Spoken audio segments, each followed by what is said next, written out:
Well, first off, let me just say that we know that, particularly in cities like Chicago and other big democratic cities, that oftentimes the main driver of the violence and the criminality that we see is the lack of repercussions, that politicians are not holding criminals accountable for their behavior.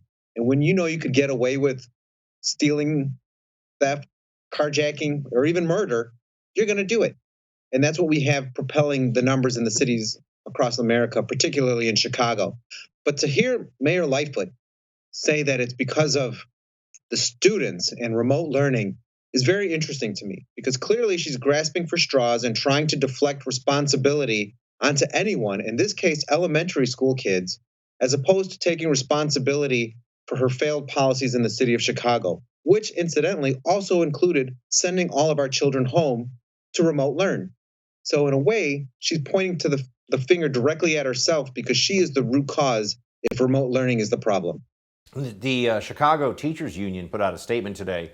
Every child in our public schools in Chicago deserves an apology from the mayor, who claimed with zero evidence there was a correlation between remote learning in 2020 and an increase in carjackings, which have been growing rather across the nation.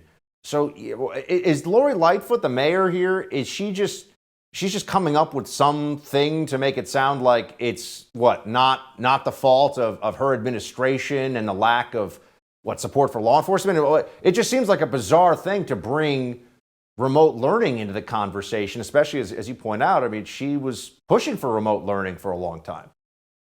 Well, first off, she pushed for remote learning. She's also making the case that from 2020 till present, that it's all been because of our students, when in fact, our students have actually been back in the classroom this entire school year.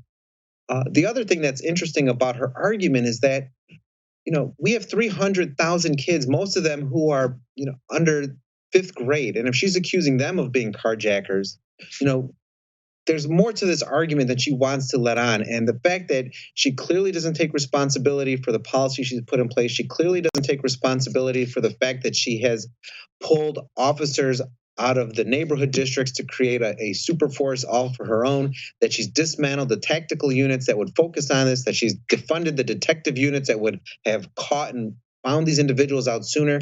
All of those were her machinations. All of those had nothing to do with CPS or its students, but yet she's still constantly pointing the finger at somebody else, because she clearly does not know how to take responsibility.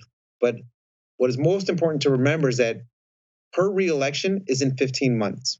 So she's going to mad scramble right now to try and find anyone to blame. And in this case, third and fourth graders.